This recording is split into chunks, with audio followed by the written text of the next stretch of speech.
Hello and welcome to Photography Out Loud. My name is Paul Davis, and as always, I'm joined with my colleague Joel Longbone. How are you doing? You okay? Nearly got it then. You got it right. Nearly. It was all the hype of saying that for the last 2 weeks I've mucked up the intro, but so like there's this thing now, isn't there? Like every time we go live, it's always going to be like, is Paul going to get the intro right? So I think we'll just go on the record just saying never again. So maybe we should just write it down and you can hold it up.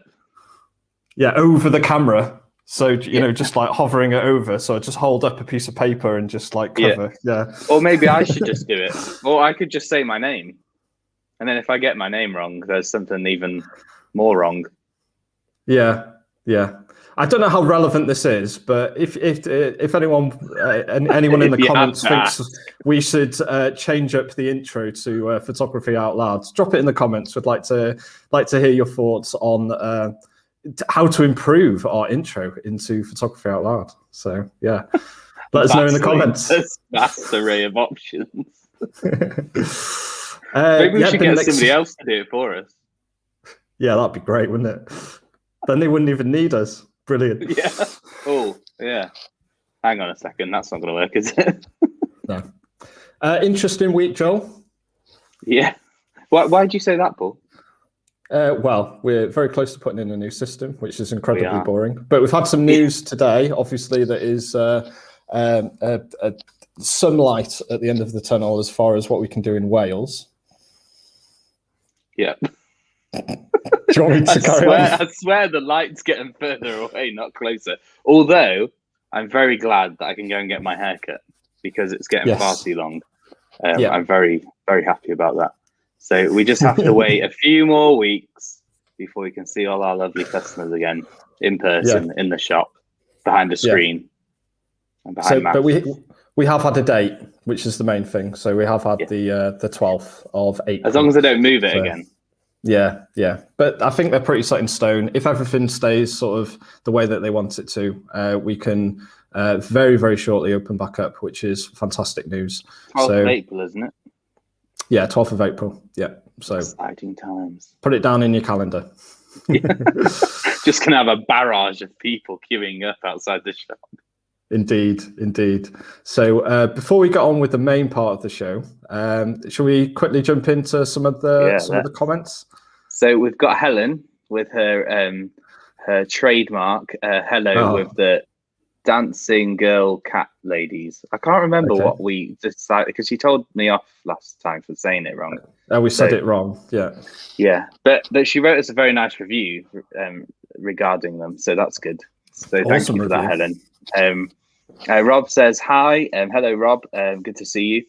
Ian says good afternoon to you both and Sarah. Great to see you too, Ian. And Dilla says hi, guys. Hello. And Steve says hi, guys. And he's got a cool sun glasses emoji. Don't know why my words aren't working today. Hello, Steve. And Sarah's saying hi, Ian, as well. So we've got like Sarah on board as well. So that's good. Tina says why. Hello there, you two. Hello, Tina. Graham says hi, guys. Hello, Graham. And then Steve's saying hi to Sarah as well. Sarah's just saying hi. There's going to be a back and forth there, isn't there? Yeah, a nice little conversation. Sarah's like faster than we are. So and Tina says, lucky you, haircuts are a long way off here. Yeah, I do count ourselves lucky that hopefully next week I can get to a barber's. Although I feel like I don't want to message my barber just yet because his inbox is probably blown up with people trying to get in. So there we go. Yeah, I might leave it a week. Sonia says, hi, guys. Nice to see you. Nice to see you too, Sonia. And Tracy says, afternoon, gents. Hello, Tracy. Good to see you. Brilliant. Yeah, so there's the comments, and Sarah will be keeping up. She's just reverted to saying hello to everyone, I think, because it's getting quite a long list of people saying hello to Sarah. So that's good. People have only come to speak to Sarah in the comments. We need to persuade Sarah to come on here more often, don't we? Definitely, 100%. That's always a good thing. But fantastic. Thanks for those lovely comments from everyone. That's always nice to hear that you're watching. It's always nice to know. So So should we get on to the reason why we're actually here today, Joel? To the main event. Yeah. The main event. Sarah says, I'm eating a cream cake. I've had to stop having cream cakes. One, because I'm putting on weight, but also because like having a beard, you just spend half your time trying to get it back out again. So I see. Yeah. Nobody told me about this when I grew a beard. Yeah, but there's clear pictures of me everywhere around in the shop with cream all over my beard, so you can't use that excuse. Yeah, but I didn't really think about it, did I? So there we go.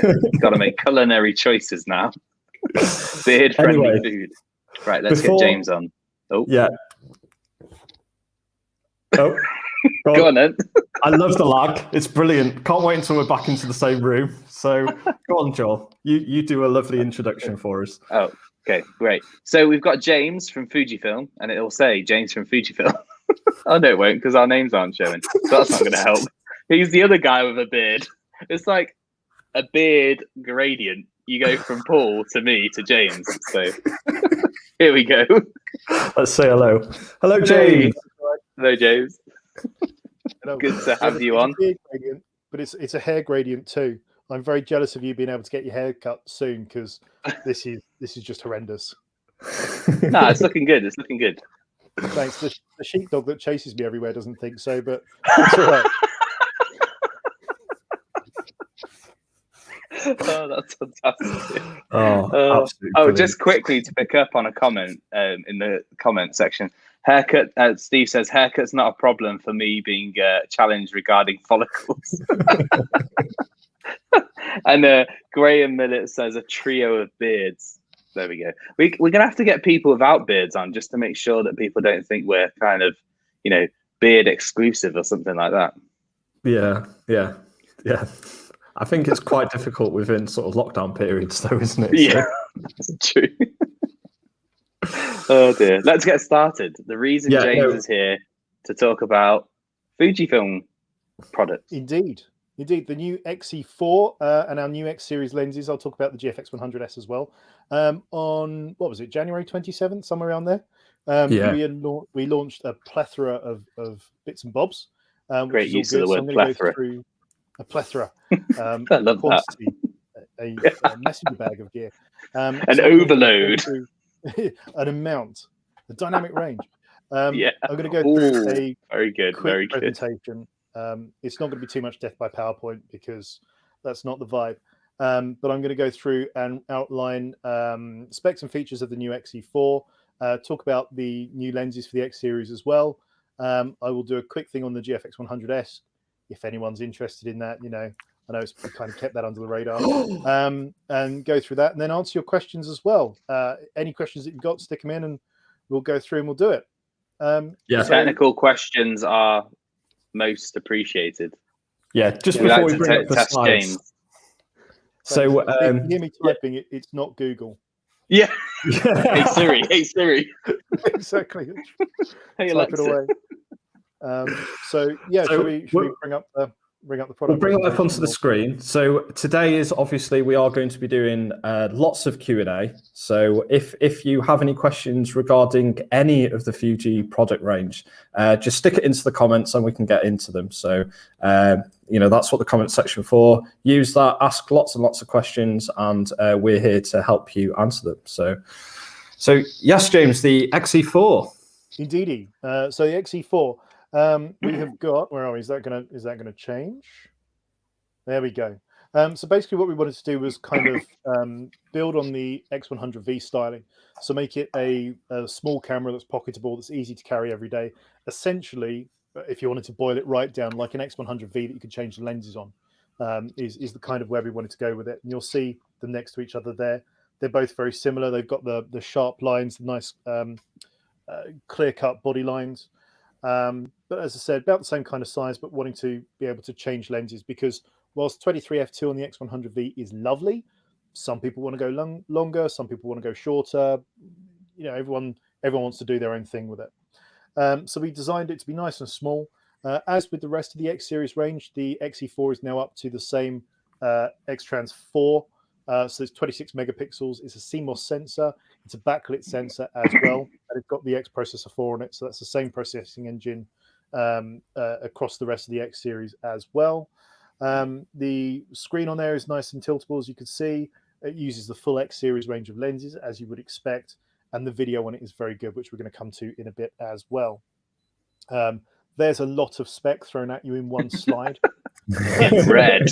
That's the whole lot.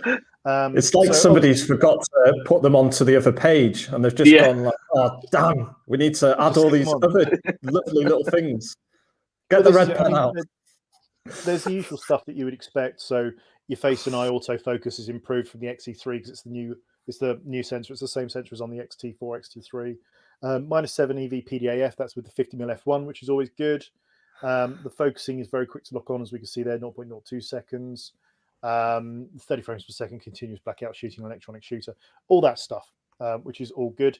Here's some cool pictures of it compared to the X100V, and as you can see, I do like the look of it because I do love the X100V. Anybody who's watched this long enough knows my strong love for the X100 series of cameras.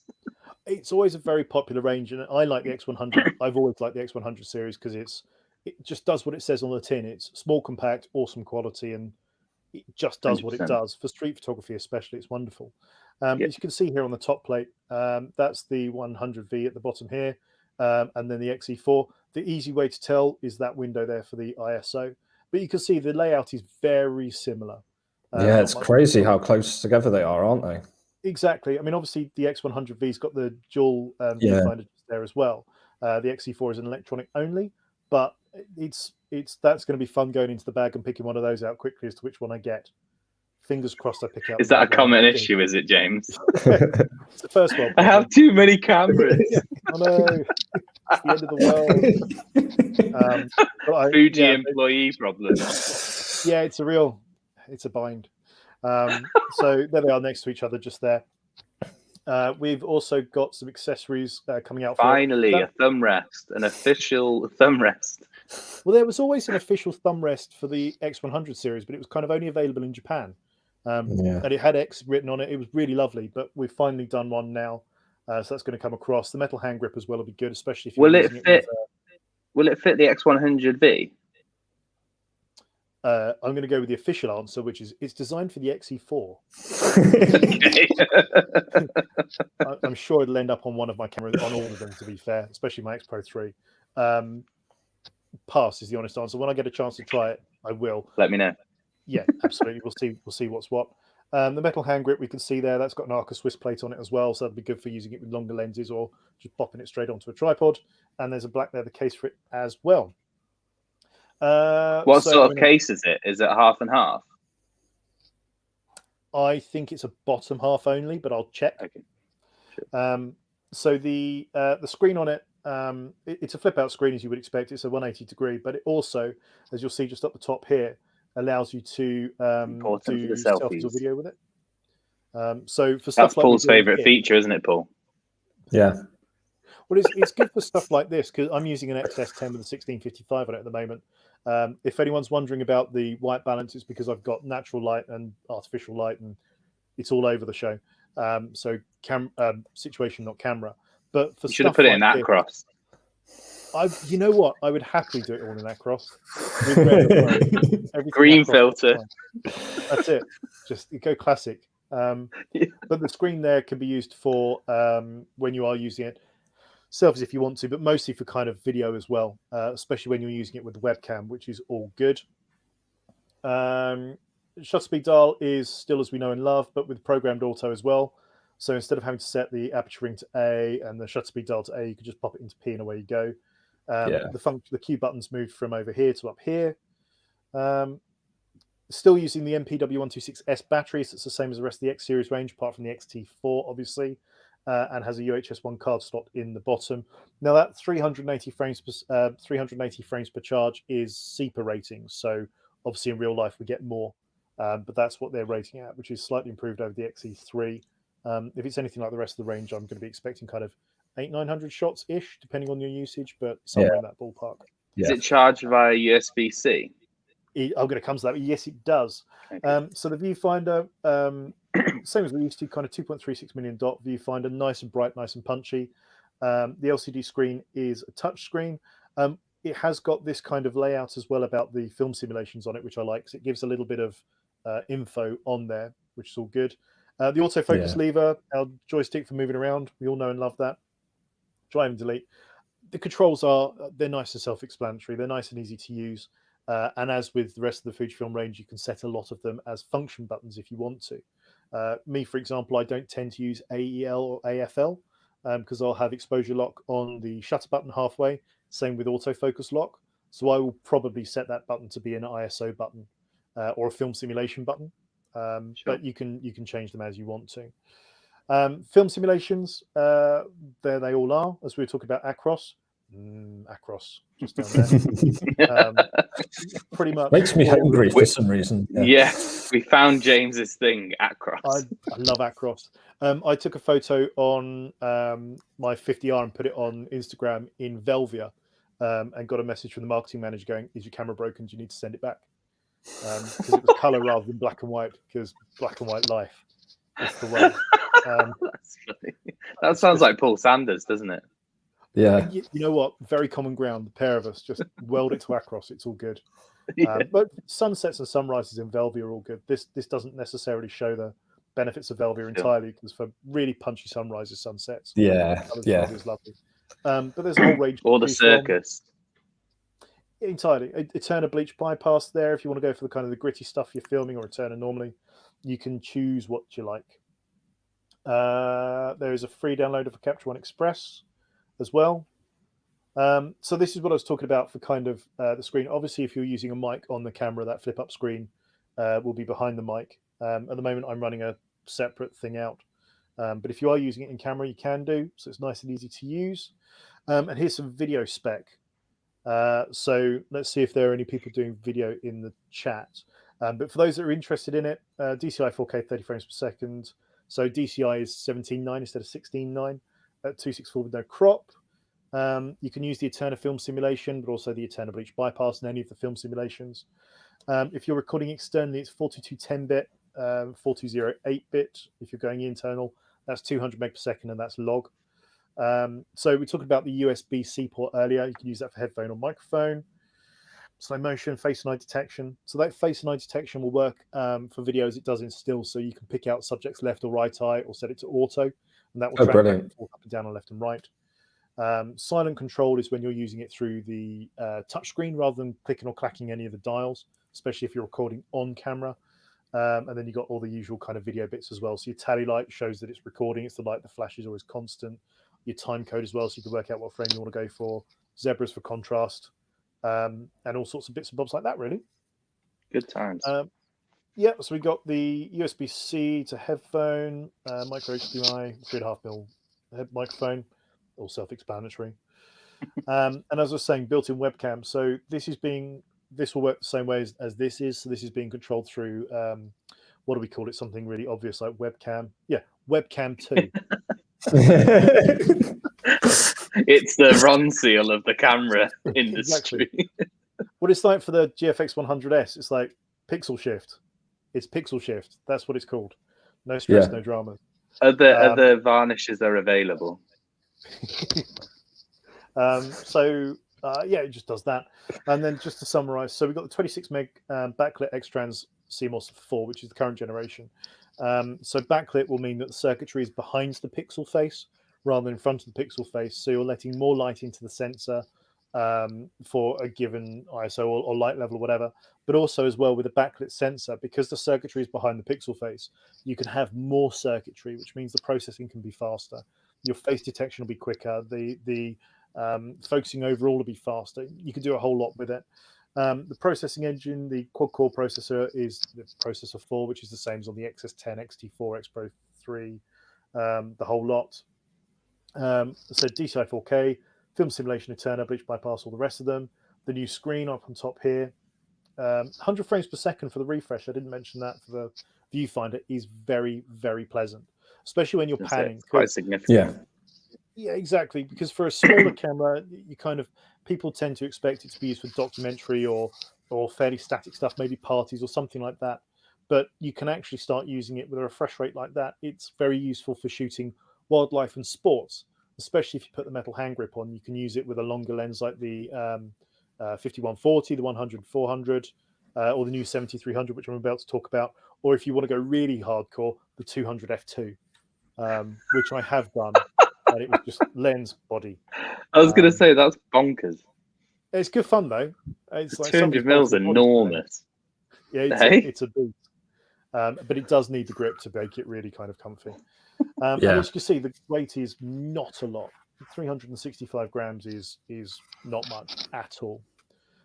So small, compact, lovely, easy to use, excellent image quality, fast to focus, does it all really. Would you? Go on, Paul. So what I love about the camera is more than anything. So I've had customers in, and like they've gone through the whole sort of X100V journey. So they've sort of grown up with the 100Vs. They're starting to get a bit more into photography, and then sort of not begrudgingly, but with a little bit of sigh of relief in sort of the X100 series, they've gone up into something like the XT3 or XT4 and sort of gone, oh, well, I'm going to have to sacrifice the size a little bit because, there isn't anything really there. I know we've had XE series in the past, but it's, nothing like we've seen this XE4. And, we have a solution now. So it's a case of, if you're loving the X100V series, that type of camera, and you're wanting to have that interchangeability, then the XE4 is primed and ready to go. It really is such a nice camera. Yeah, this is exactly it. So, quick question: given that you love the X100 series, and the XE4 is now, the same size, would you choose the XE4 or the X100V if you had the choice? He's already said he's got two, Joel. He doesn't need to decide. But if you could only choose one to walk out the door with, which one would it be? It's a tough one, is the honest answer, because the X100V for street documentary reportage is perfection. It's lovely. Yeah. I really enjoy the dual viewfinder, being able to see live view through it, and also just having it as an optical for seeing your subjects move in and out, with the little window in the bottom for live view for focusing and focusing and film simulation preview and bits and bobs like that. So it's kind of best of both worlds. But I recognize that if you want to do something outside of what it's designed for, now there's the new firmware update for it that will do the RAW for the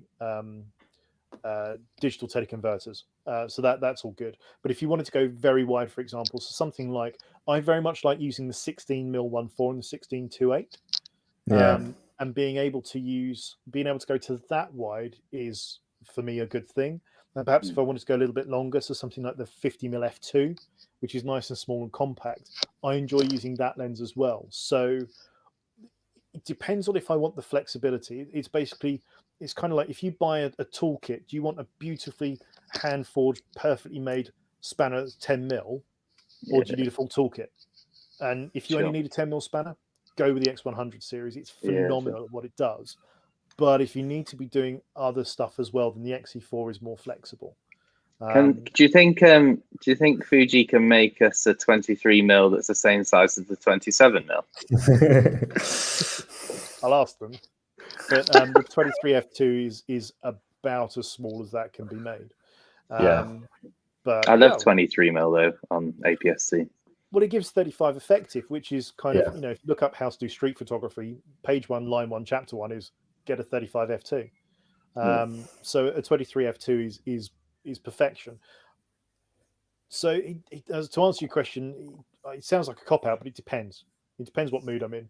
If I'm just running around for James is running for Prime Minister in a year's time. I don't. Very diplomatic. Can you tell I did politics? Yeah. So it depends. Because the image quality is exactly the same. It's which one suits what you're doing the best. Sure. Either or. I'm looking forward to trying the XE4 because I love the X100 series. Yeah, but it's quite an offering when you can change the lenses on a camera that's small, but still potentially has the feeling of an X100V or X100 series camera, like that kind of not too heavy, not too light situation. I'm intrigued what the 23 will feel like on the XE4 for sure. Feels good. Feels very good. I had 23 on it, and it was nice. It was a good thing. So, talking of lenses and bits and bobs, there are many lenses in the X series now. So we've got a whole load. They go from kind of 8mm on the 8-16 right up to 100 to 400 and everywhere in between. So we've got the XC lenses, which are the kind of the more affordable range of lenses. So they are still lovely quality for glass and bits and bobs, but they won't be weather resistant. They won't be metal mounts or metal bodies. They probably won't have aperture rings. Well, no, they won't have aperture rings.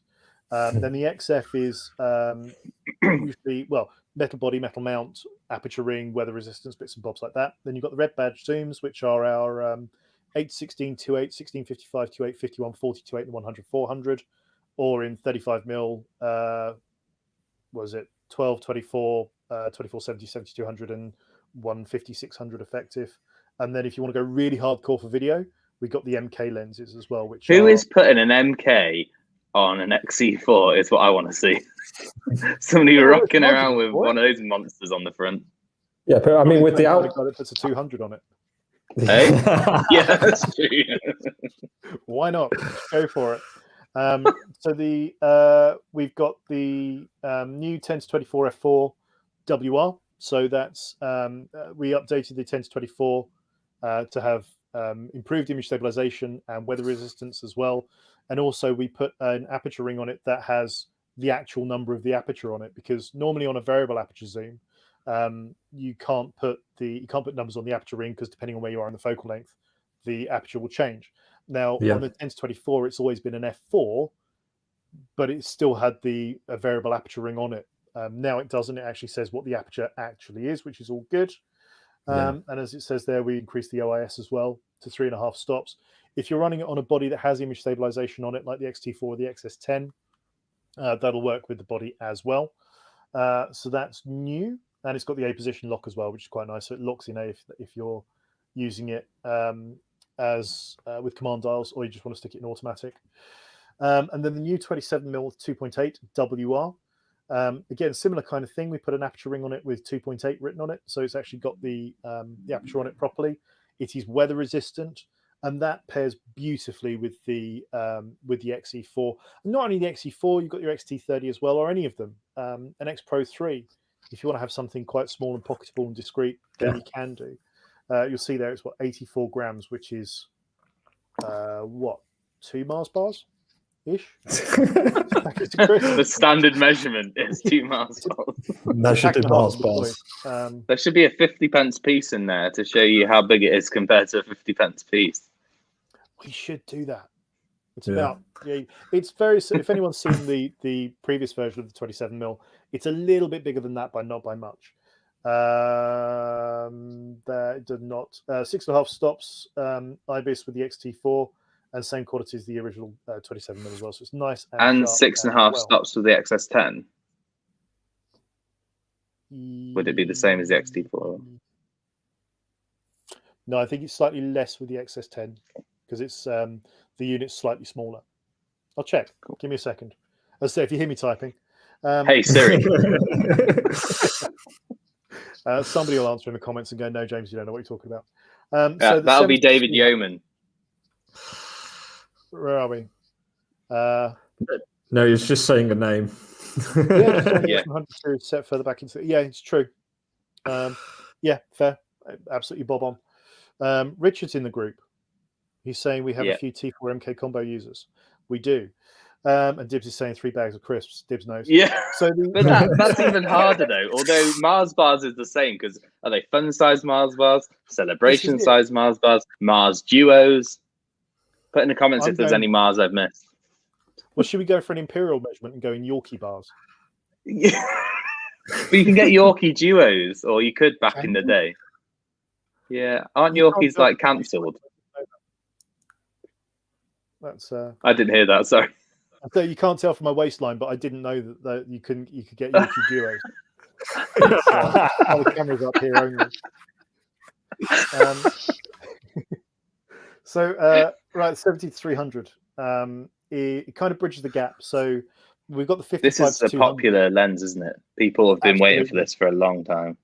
Well, me too, to be fair, because the 55-200 is a stunning lens. It's really properly sharp, Nice and small and compact. But at 200, it's got a decent amount of range because it's 300 effective, but it just always just have a little bit more, because the next step up is either kind of a 5140 with a teleconverter on the back of it, or the 100-400, which are both excellent choices, but they are quite big. And if you are running around kind of, you just want to carry a general kit day to day in a messenger bag. With an XE4. Yeah, exactly. Then a 100-400, whilst it will work beautifully, not ergonomically the best. Not very pocketable, is it? No, exactly. No, it's a big old trench coat. Yeah. So we went with a 70-300 because it fits between the 55-200 and the 100-400. Size-wise, it's a little bit bigger than a 55-200, but not hugely so. So it is nice and small and pocketable. As you can see there, it's 107 mil to 457, so 100 to 450 equivalent. It is weather resistant. Again, it's got the A position lock on the aperture ring, same as the 10-24. It's a linear motor, so linear motors basically run the elements up and down a magnetic rail, which is why for anyone that's got an LM motor lens from us already, when the camera turns off, you take the lens off, it sounds like it's loose. It's not. That's just the elements can free float up and down the magnetic rail, which is normal. It's supposed to do that. All of my lenses have gone through a discount airline through their baggage handling numerous times, and touch wood, they're all fine. So if they survive that, they'll survive anything. So they're the amount of customers that have had come back going, my lens is rattling. Yep, linear motor, it's all good. I mean, obviously, if you do something silly with it, then no, but they survive my demoing. So it's there's something about a 70-300, isn't there, as well, that is just so, like you know, when you think of photography, there's always like, well, what's the next lens? It's always, that particular range, 70-300 is sort of, it's very iconic sort of with certain lenses. So it's nice to see that it's been added into the range. Yeah, I was very pleased to see it, because it's been a long time coming, but it is there now. Yeah. And as you'll see at the bottom there, it is compatible with the teleconverters, the 1.4 and the 2 times as well, which is brilliant. All good. So it's going to be useful for people who have longer lenses, i.e. 100-400, and they have TCs for those, and then thinking, I'll take the 70-300, and if I need that extra bit of reach, I've got this little teleconverter in my pocket ready to go. Does make a big difference, for sure. It will never replace a 100-400, but if it's a case of I'll take a 70-300 and a 1.4 or nothing, or I don't want to carry the weight, or I just want to carry it in a small bag, or I'm restricted in whatever way, then a 70-300 is a great choice, and it's lovely and sharp as well. I've had a play with it; it is really sharp. Good. What we'd expect from Fuji. This is it. This is it. I can't wait to get mine, because I've played with pre-production, but I haven't got one yet. But hopefully shortly soon, and then be a very happy bunny. It says there as well, minimum focus is 83 centimeters, which is shorter than normal. So I'm not going to use the M word, but it does do close to the normal focusing. So again, if you're out and about and you just want to do kind of a bit of everything, it will be fine for that too. It's going to be ideal for people that are into wildlife photography, isn't it? Or travel photography, where they want those. Especially with that fast focusing as well, because the XE4 using the same processing engine as the XT4 XS10, it will focus very quickly across, 425 focus points, something like that. So yeah, it's good times. It is a good time, and I say I can't wait to get mine. It's going to be all good. What have we got next? Well, there you go. That tells you exactly what I've just told you. It's almost like you knew. I know, right? And then we're back at the beginning. Cool. So there we go. That's that. Right. Let's go through some questions. If anybody has any more questions, the more technical, the better. We want to see James tapping away on the keyboard, asking Google. No, I'm joking. Right, quickly. Steve says, "Love the word plethora." Yeah, I think it's a great word. And David says, "Sorry, late to the party. No worries. Good to see you."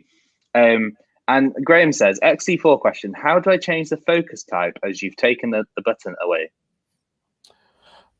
So you can either set it to, there's a couple of different ways of doing it. You can have it on the Q menu. I'm assuming for single continuous manual. I would either set it to a function button or do it through the Q menu. Cool. And what about switching between wide, tracking, and the same thing? Single. Either set it to a function button or set it on the Q menu. Can you set the? Go ahead. No, go on after you. You know the joystick toggle, whatever we want to call it. Can that be in a mode where it doesn't alter your focus point if you click it or something? Is that possible? Yes. On the joystick, you can have it either as what I tend to call as live. So if you nudge it, it moves, or you can have it as a click to activate. So you have to click it and then move it around. Cool. I tend to leave them on live because if I've moved over to thirds or whatever, if I would have put it back in the middle, it's just a double click. Whereas if you put it to click to activate, it's triple click. It's a first world. It's going back to the old iPhone, having to press the home button a million times to get it to do something. Exactly, this is it. So I tend to have mine as live, but you can set it as you want to. It's personal preference. Sure. Graham then asks, when will the body be available? Soon. Richard's in the comments. Answer the question, Richard. Yeah, that's definitely a question for Richard there. Miriam says, XT3, when will there be an update to give us more multiple exposures? Assuming so, when I say the firmware team at the moment, when we release a new camera, a new range of cameras, the firmware team are always covering that specifically because not that it happens, very rare, but if there's anything that people find they need to tweak it, or we just go, hey, you know what, this is good, we need to change it, the software team will be going for that. So updates for other cameras, whenever they are, whatever they are, I don't tend to find out about them until just before you guys do. So as when, if pass, but if everyone that's a Fujifilm user, if they register with Fujifilm Connect, they should get an update through as when or if firmware updates are available. There we go. Hopefully that answers your question, Miriam. David says, GFX 100 question. Oh, this is a great one. Real world benefit of 16-bit RAW over 14-bit RAW. Go, James. Archival and editing if you're pushing the ISOs, essentially, is the short story on that. I tend to shoot 14 rather than 16-bit because I don't need to blow it up absolutely massively, and I'm not shooting at 160 ISO and then try and pull it out by 10 stops. So I tend to shoot 14 and not worry about it. But if you are blowing up hugely, or you need archival, or you want the absolute best quality as possible, then 16-bit is the way to travel. Be aware though, if you are shooting if you're trying to do continuous shooting, it'll be 14 rather than 16-bit. But 14-bit is more than fine, and it's how I shoot as well. And is there a massive difference in file size, or not? There is a little bit, but you can also run the camera in lossless compressed as well, which is actually properly lossless compressed. Although I tend to run it in uncompressed because I'm stubborn, even though I spoke to the chap who designed the camera and he said, no, lossless compressed is lossless. It's fine. I really want to see what lossless compression looks like in the physical world. Like, what even is it? Like lossless compression? It was apparently designed lossless compressed versus uncompressed. Lossless compressed was done so that those so you could have a smaller file size. That's an obvious one. But we put uncompressed in as well because some softwares don't play nicely with compressed RAWs. Yeah. So we do uncompressed and lossless compressed, and then you can choose whichever you prefer. Joel, I just still want to see something that's squashed in real life that's not lossless. Marshmallow? No, because it loses its texture and like squashiness. No, it doesn't. Not when you let go. Right, next week we're getting some marshmallows. I'm gonna try it out. Andy says, "Hi guys, hi Andy, good to see you." Dibs McCallan says they are both small. Take both. I suppose that's a shout for James, but some of us who have bank balances that aren't Fuji's. Maybe one or the other is probably a better idea. Right. So then Rob says XE4 or Ricoh versus GR3. And I think further down he says XE4 versus GR3. Have you had a chance to play with the Ricoh GR3?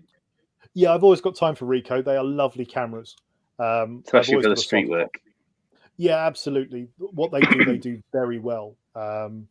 Yeah, there's always a nod of approval whenever I see anyone knocking around with a Ricoh. I'm like, yep, fair enough. I still prefer the Fujifilm.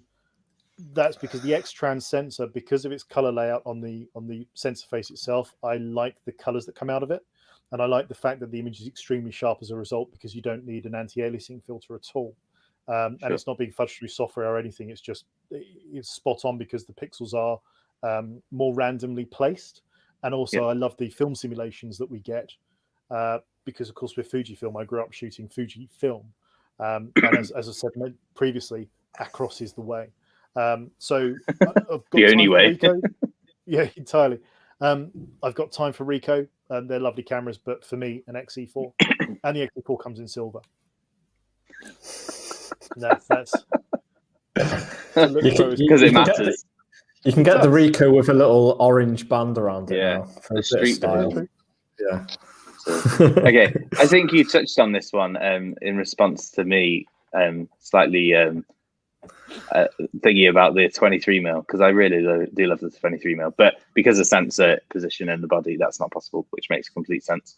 Indeed. Graham says it's also to do with the shutter as well, because the X100 series uses a leaf shutter rather than a focal plane shutter. So it's built. We talked about that last week. Yeah, it's cool. It's one of the only production cameras or consumer production cameras that has a leaf shutter, I believe, unless anybody can prove me wrong. In that style, there aren't too many at all. But that's something we're going to go through in the future. We're going to get David to come on and talk to us about shutters and global shutters as well, because we can have a proper geek out. I was reading up about a global shutter. Who was it? Somebody on Petapixel. I was reading about it. It's quite interesting. Right. Graham says the 100 series are just too limiting. Yes, perhaps, but I think it's point of view, because I find that it gives me more freedom because I don't faff about with focal lengths or worrying about which lens to use. Although I do have the WCL and the TCL, but they rarely go on at the moment unless I'm away on holiday or out for the day, and I'll take the two. But right, Dibs McCallum says 3 bags of crisps. I think that's in relation to the weight. Oh yeah, you mentioned that before. Oh yeah, we did. That's true. Oh, and Tracy says, Joel Longbone, you need to get out more. That as maybe. Given the fact I've been stuck in the house on and off for over a year, just like everybody else. So I quite agree with you, Tracy. Yeah. And I don't even eat that much chocolate, so I don't even know how I know that many different ways of buying a Mars bar or a Yorkie for that matter. But there we go. Fount of useless information, apparently. Dibs says, I'm really looking forward to having a go with this. Can see so many uses. I found the 100 to 400 too bulky for me. I think, Dibs, you're going to speak for a lot of people who love their Fuji and they've been missing this lens for 5-6 years, however long it's been since the X Pro 1 came out. It is going to be a great lens. And if it's as good as James says it is, then it's going to be a winner. Alan says, do you have a pure macro lens, 100mm or plus for the XT series? Yes, but no, but yes, but no, but yes. So a pure macro lens, yes. It's the 80mm f2.8, and it's 1:1, which will give you 120mm effective. But it also runs with the teleconverters as well. So as it stands as an 80mm, no, but effectively yes. But obviously that's not what that is. So it's an 80mm, so no. But if you put teleconverters on, then yes. That again is very fast focusing. It's got it's got OIS on it as well. The linear motors on it, the elements actually run on ceramic bearings as well up and down the rails. So the elements are always perfectly parallel to the sensor. They've really geeked out about it, and it is properly sharp. We sold a load of those in lockdown. Well, yeah, everyone was going, we should do macro. Macro is all good. If the 80mm, because it's got so much technology inside it essentially, and it is a full 1:1, and it's got the image stabilization on it. There is a price with it, but if you are looking for something smaller and lighter, or perhaps don't want to spend as much because macro is something you do a little bit of, but you don't do it full time, we also do the 60mm 2.4 half macro, which is one of the earliest lenses that we did. I was going to say, that's like the OG lens liner. It is. Yeah. It's old school. not the fastest to focus, but it is really very sharp when it gets there. So that's a nice lens as well. And again, you can run it with the extension tubes to get closer to 1:1 as well. So, but a pure macro is the 80mm. Cool. I hope that answers your question, Alan. Ian says an iPad OS version of XRAW Studio would be great for my iPad Pro. Great for travel if we ever go again. Yeah. Fair. Have you heard anything with that happening? Because the iPad Pro is a phenomenal bit of kit in terms of processing power. You can run Final Cut Pro on it and edit 4K and stuff. But it's mega. So it would be great if they brought out a proper RAW converter for it, because then you wouldn't need a computer. You could run your whole workflow on iPad Pro, which is definitely the future, surely. Especially with the new M1 or the M chips that Apple have started to build for themselves, where they'll combine and there'll almost not be any difference between Mac OS and iOS. I suspect there's going to be a hybrid coming along in 2 or 3 iterations time. So there's a bit of geekery for you Apple fans. Right. Tina says, which lens do you prefer to use for street photography? I tend to use the 35mm f2. Well, 35 f2 gives you 50mm effective. That is so. I think before anyone jumps on me and goes absolutely not, I think Cartier-Bresson shot at 50mm, didn't he? I think. Google, you're right. Answer my question. I think he was very about the 50. Yeah, exactly. So it's a little bit tighter than the 35. The 35mm effective, which would be a 23 effective. I have used both, especially when I'm running around my X Pro 3. I use both. I will tend to carry the 16-1.4 or 2.8, the 23 f2, 35 f2, and 50 f2, and a 90mm f2 if I want to carry kind of a small street kit and I'm not sure what I'm going to see. Otherwise, it'll be an X100V or when it comes up, the XE4. But a 35mm f2 or a 23 f2, which gives you 35 and 50 effective, it's a nice way of working. A very sharp lens, weather resistant as well, if you're using it on a weather resistant body. So which is useful for street, I think. And they're both quite discreet as well, aren't they? So they're not sort of like in your face lenses as well. So they've got that old school vibe, which goes along with why Fuji's so good for. It's going to be good as well, kind of coming out of lockdown when we do. I suspect those kind of old school shots of getting right in people's faces and taking it wide probably will be frowned upon for a little bit. Why would that be, James? Personal space. So being able to kind of shoot it from a little bit further back, but still maintain the kind of the view will be a good thing. So nice. Yeah, we mentioned before, like you said about like street photography and stuff. It's like it's all about the 35, but obviously, like you said, times do change and things. So the 100 400 becomes the street lens. 200 f2 or the 200 f2. There's me trying to make a genuine statement that makes some, and then straight away, Paul, he must be joking. He doesn't do anything properly. Well, you won earlier, so that's why. You're funny from earlier. So. Okay. JP says, going off topic, why does the GF 120mm sound like Star Wars?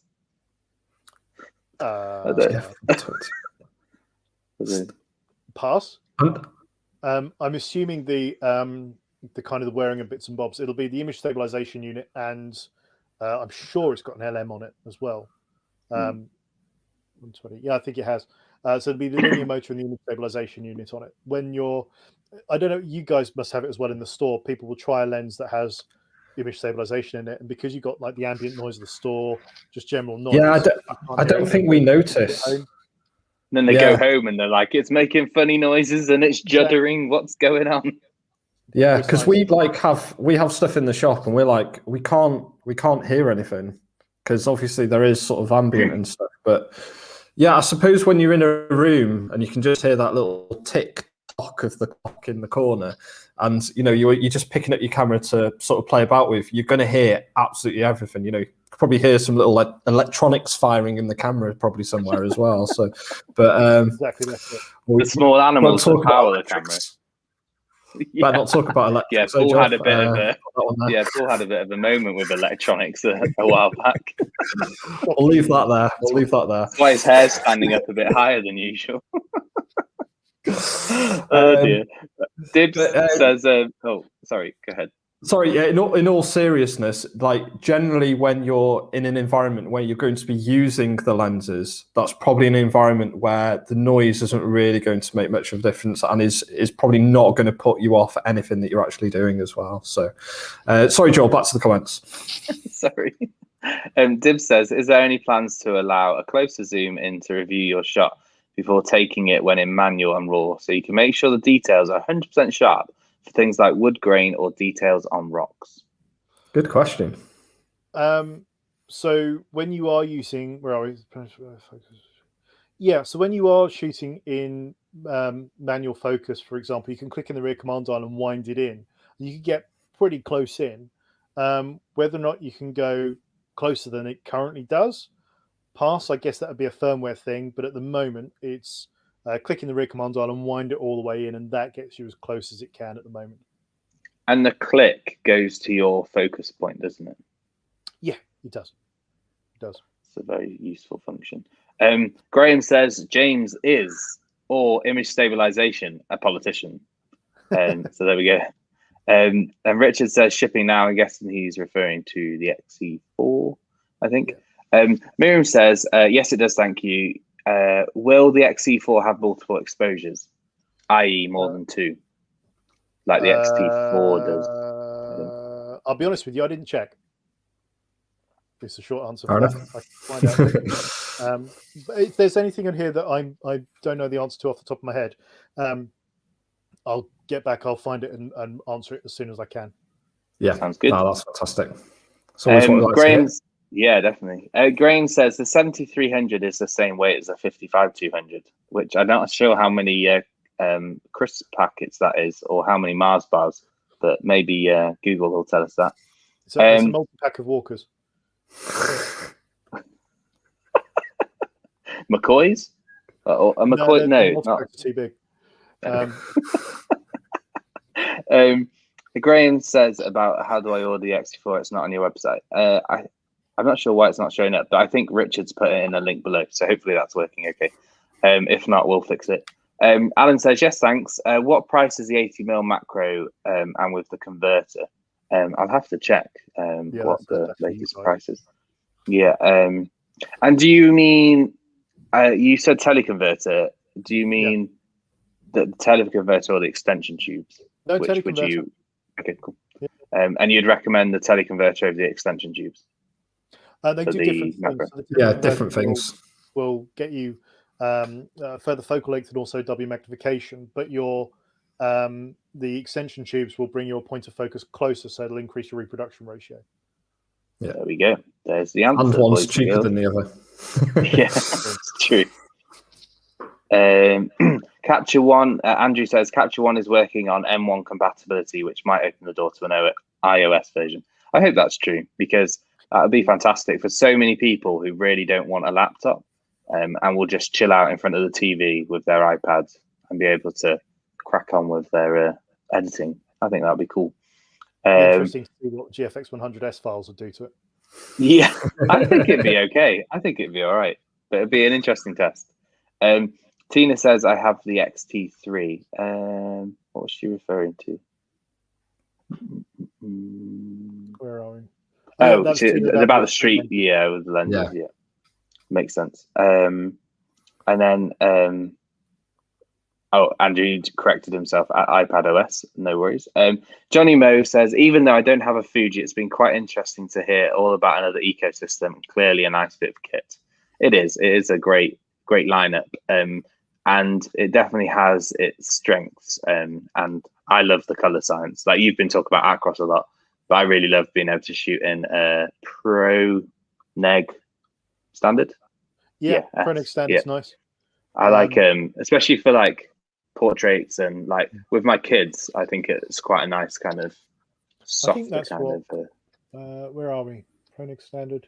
I'm on Pro Neg standard at the moment. Ignore the white balance, as I said, because I'm under really sketchy mismatched lamps, so I don't usually look this pink. It's the rainbow it is. of all the Kelvin. I ran a marathon before I came over, but yeah, I'm on ProNeg standard now because it's quite neutral normally. Yeah, Oh, and the great thing you mentioned as well about not having to have the anti-alias filtering makes a big difference, I think, as well, to the whole post-processing side of things, because you don't have to, in theory, do much sharpening on your images, so you kind of get a pretty good idea of how good it's going to look straight out the bat, which is good. Tracy says, when does the 7300 start shipping? Rich? Is it later on this month or beginning of next month? I can't remember. Hopefully Rich is still watching. It's not too far away anyway. Yeah. So we've had a good look through, obviously, the X cameras. Yes. We've had a look at sort of the new lenses. We've talked about it a lot in the past, but it would be, we've got to talk a little bit or just touch on the new GFX 100S. Since Joel has one, and obviously James has one as well, just sort of hovering there. Oh, so, Paul, imagine if we were sitting next to each other or in the same room. I could just throw it to you off camera and then it could arrive on camera. Yeah, and I could say I've got one and we could potentially have three. Yeah, so. Obviously with sanitization in between. Yeah, of course, yeah. We try it. No, oh, no, I did it the wrong way. We should have coordinated that. Yeah, no. Yeah, so it's obviously very, very popular camera. I think it's been sort of it's let me get my words out, bear with me. So it's been super popular. I mean, we can just see that from the orders that we've accepted here as well. And I think that maybe comes down to the new design of it, how it sort of differs a little bit from sort of its previous sort of range. Yeah, entirely. I mean, the specification, even if you take out the weight and size and body and all that jazz, if you just look at the specification for the price, it's a huge amount of specification. I mean, if we go back even 5 years, if I said to you, you could have a 100 megapixel medium format camera for, was it $5,500, something like that? I'd have laughed completely. Yeah, I went, exactly. nah. It's nah. like, times it by 5 or add an extra digit on. It's just crazy that we've come so far so quickly with it. And it's now making medium format at properly professional ranges. Realistic. I mean, $5,500. I mean, $5,500 $5,500. There's no getting away from that. But it's in the ballpark of what people are expecting to pay for a lifetime purchase. You know, you get it and you're there for a load of years. You're going to be able to do pretty much anything with it. It's attainable. It's actually durable. So you've got the 102 megapixel. Again, it's a backlit sensor. It's an image stabilized sensor as well. So that's pretty mega, considering really medium format, to be able to shift something that's so big fast enough to make any noticeable difference. Look at the size. I don't know if you got, there you go. You can see that. There it is. It's crazy. It's those old TVs you used to watch, with the aerial and stuff. The sensor on that's bigger than the screen on one of those. It's madness. Well, the sensor size is, if you'll give me a fraction of a millimeter either way, it's 44 by 33. I think it's 43.2 by 32.8.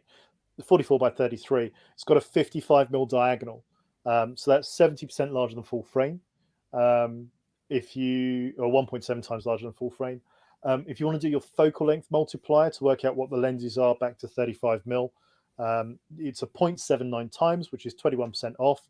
Or if, like me, you can't do the one in your head, 20% off is absolutely fine, and that'll take you back to where you are.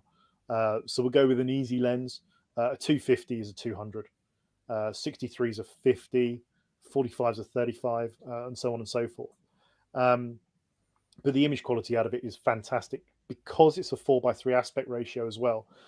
When you're shooting landscapes, you've got a little bit more top and bottom for your background and foreground. When you're shooting portraits, you've got a little bit more width on the shoulders.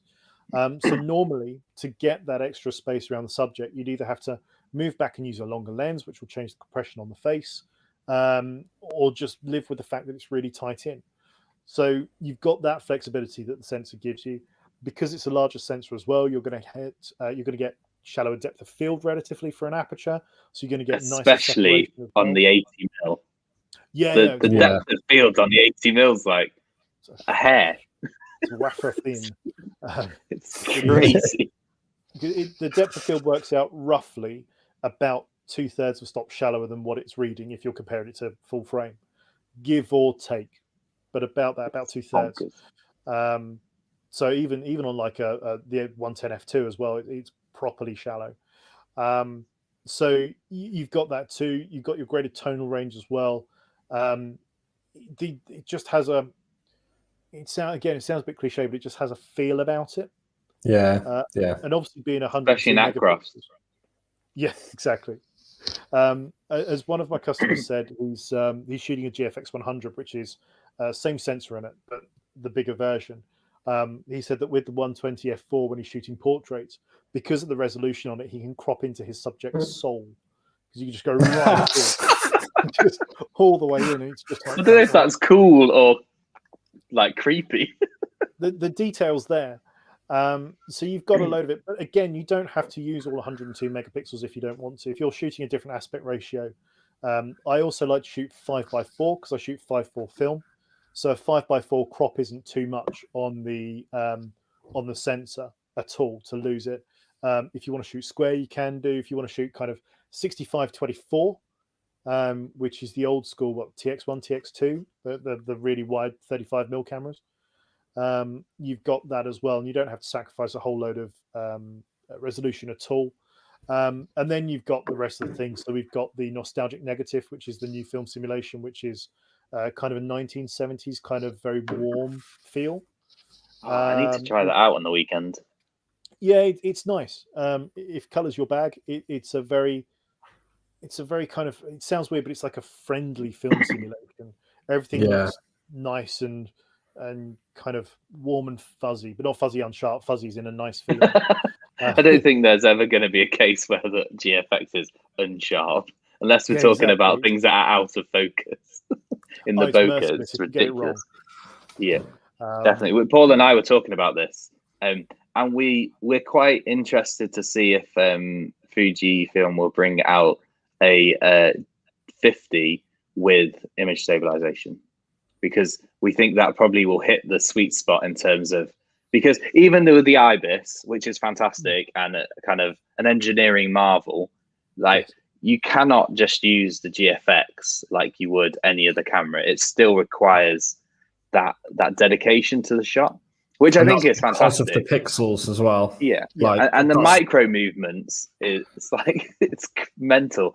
When you're looking at your shutter speed and you think, this is quite a fast shutter speed, but it still feels way too slow for the GFX, which is better with the backside illumination. You can run the ISO a bit higher without having to sacrifice the noise, which is great.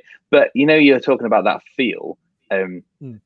The way it renders patterns or details, and lots of them, that depth that you get with it's unbelievable. Like the micro contrast is like, how is that even physically possible with lens and sensor to get that sort of level of detail inside of the image? It blows my mind. The lenses themselves. So when the engineers were tasked with building the GFX system way back when, it was because it was announced at Photokina 2016. The engineers were tasked when they were building the lenses of having the same levels of chromatic aberration and everything else as the X series lenses. Now, if you have a set amount of chromatic aberration, which is obviously very small, but when you move up a format size, that amount of aberration goes up as a ratio as well. Yeah. So you'll still have, say, picking a random number, this is not what it is, but if you've got like 1%, it will still be 1% of a larger frame.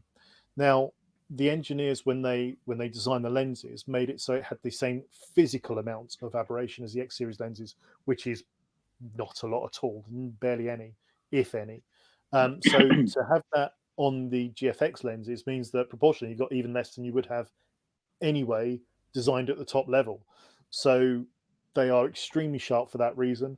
Because it's a relatively young system, because we're 5 years in, they started from scratch. The same engineers that designed it originally are still working on it, so they knew where the system's going and what we're doing. They were always expecting to go up to kind of 100 megapixels, so they were able to design the lenses with that in mind as well.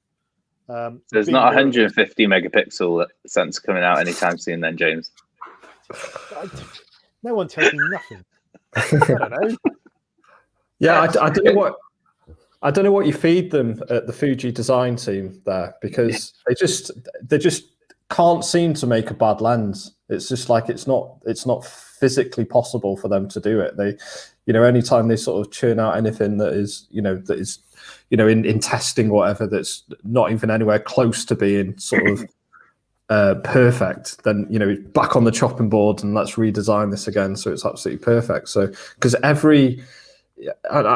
always said this in the past, when you buy into like the Fuji system, I mean, yes, it's not the cheapest system on the market, okay, and everyone knows that, but that you can go in confidence that once you have a Fuji camera, you can go and buy any lens and it's sharp. You don't need to go online, and you don't need to say, well, I better review. You don't want to look at an MTF chart, Paul? No. Oh. See, I don't want to do any of that. I just want to know that I'm in a system that, right, I want a 35mm or I want a 50mm. I'll buy this one. Where if you're in another brand, you may come across 7-8 different types of lenses within that, and they're of different qualities. So, and you'd read some reviews, and they're not. You get caught up, and you never end up doing it because you just get caught in this sort of research sort of loop. You don't have that with Fuji. You just like go, I need a lens. Oh, it's a bit expensive, so I better save up for an extra month. But after that, it's sorted. And then you get the lens, and you're super happy. So, well, also as well, I mean, case in point, we do as I mentioned earlier about the XC and the XF lenses. The engineers are really, really stubborn about image quality. So if you look at the 35mm f2s, for example, we do two of them. We do the XC and the XF. They're the same lens. One's in a plastic body, one's in a metal body. Yeah, because the engineers just wouldn't compromise on it. That's what I'm saying. They just don't. It's like the 1650 that used to be the kit lens on like your XT30 and bits and bobs, or the XT20. Lovely lens, but it didn't. It wasn't a compressible zoom. What is it? A shorter zoom. So a folding zoom. That's the word I'm looking for. Folding zoom. Yeah. And the engineers, we said, look, can you make it so it's smaller and lighter because people like it? And they went, no. And then we said, go on, make it. So they did. And if you look at the 1545, it's like that much smaller, but it's a folding zoom. They went, there you go, we've done it. And it's still sharp, but it's still lovely. It's a little bit smaller, fulfilled, done. Because they won't compromise on image quality. Yeah, no, it's that's great. It's true. And a good story.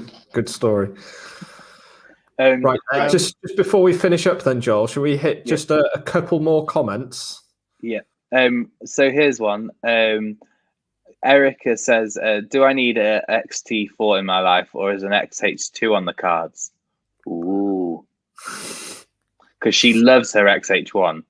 Like, genuinely loves it. Lovely camera. I would, if it was me, I'd go XT4. Because it's a phenomenal camera, essentially. Any kind of future stuff, pass today. Not a Scooby. Joyfully, as I'm a plankton, or mushroom, I don't have to worry about that. I just get to play with the new stuff, and it's all good. Ooh, shiny. Dib says 70 to 300 is 21 bags of my favorite crisps. There we go. Erica says she thinks it's beautiful then. Andrew says, my bank manager has issued an injunction on me getting too close to the GFX 100S. That's quite funny. JP says the new Sony 127 sensor is coming out. So that'll be interesting to see what they achieve with that, because that's a heck of a lot of pixels to be sticking on a full frame sensor. But yeah, there we go. We'll see what that looks like. Because I'm sure Fuji can go, well, whatever you can do, we can do too. As the old adage goes. It's just going to be camera companies flexing as per usual on numbers.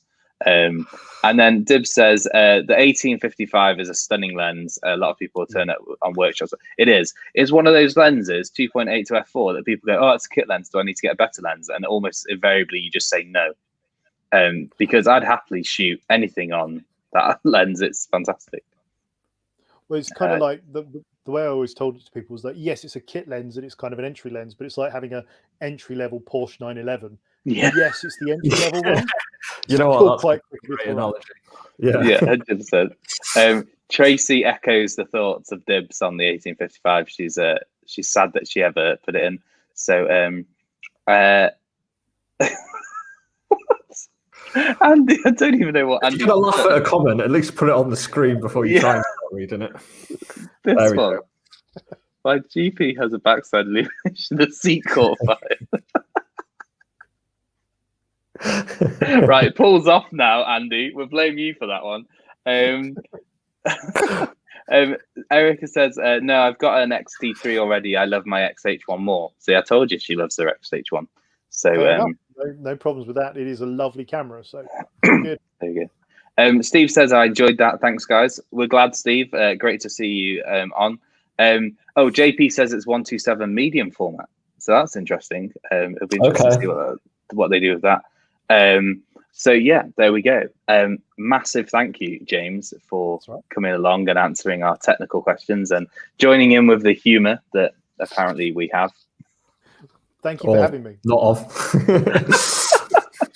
Yeah. No, James. We'll have to get you on again.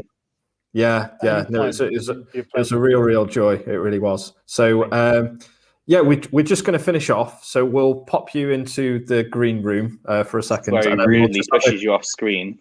Yeah. The power of clicking the remove from screen. See you in a second. Cheers, James. There we go. Yeah, absolutely lovely having James from Fuji here today. So, and yeah, brilliant. It was really good. And it was good to also kind of go through some of them and answer people's questions about them. And it's nice to actually hear how many people enjoy their Fuji kit or enjoyed listening to what Fuji kit could do for them. So yeah, it was really good. And great Q&A as well. Lots of people sort of in with the comments, and it's what we like to see. And obviously what we're trying to build here is doing something. So once again, keep your comments coming in. It always helps with that. James did mention as well, if you've still got any questions, so if either you've watching live and you've still got questions, pop them into the comments and we can come back to them and have a look at them. Or if you're rewatching this at any point, then you can still stick questions into the comments and we can shoot them over to James or one of the Fuji team and we can get those answered for you. And you can answer the questions about all the future questions we asked about, like, will they have more megapixels in the GFX? And when cameras will be coming out, like the XH2, if that ever comes out. So there we go. You can answer the questions that we asked in the future. Okay, you're doing that time thing again, which is just messing with my head. Which I just don't understand, because we're recording this live, but people might not be watching it live. So yes. No, can't do it. Back to the Future or Into the Future or something. No, it is. Yeah, I don't like it. Don't like it. Any final thoughts before we break up for the weekend, Joel? No, I'm just excited about getting my haircut next week. And yeah, it'll be great. Well, at this rate, I'm probably going to not get in, am I? So it'll be the week after. But yeah, looking forward to the weekend. Hopefully the weather will be nice wherever you are. And yeah, stay safe and enjoy your photography. That's brilliant. As always, if you can please share this video with all your friends, it is appreciated. Make sure you go onto our Facebook and YouTube channels, hit the subscribe, like button, all of that stuff really, really helps us sort of grow what we're doing on Photography Out Loud and also helps us as a business grow as well. So anything you can do to help us with that. If you find yourself on a Google review or Trustpilot review, any of that stuff, hit us up with a review. We absolutely love to hear what you think about us. Yeah, and be nice. Yeah, that's the main thing. 5 stars. There's like, isn't there like, is it an Uber thing? It's like, is it 5 stars or none or something like that? Yeah, I don't know, maybe. Uber or something. Yeah. I've not used Uber yet. Have you not? There's no Ubers around here. Right, I own my own car. It's very true. Very, very true. Right, on that note, thank you very much all for watching, and we'll see you. Now, hold on, Joel. Actually, is it this time next week? Or don't we know yet?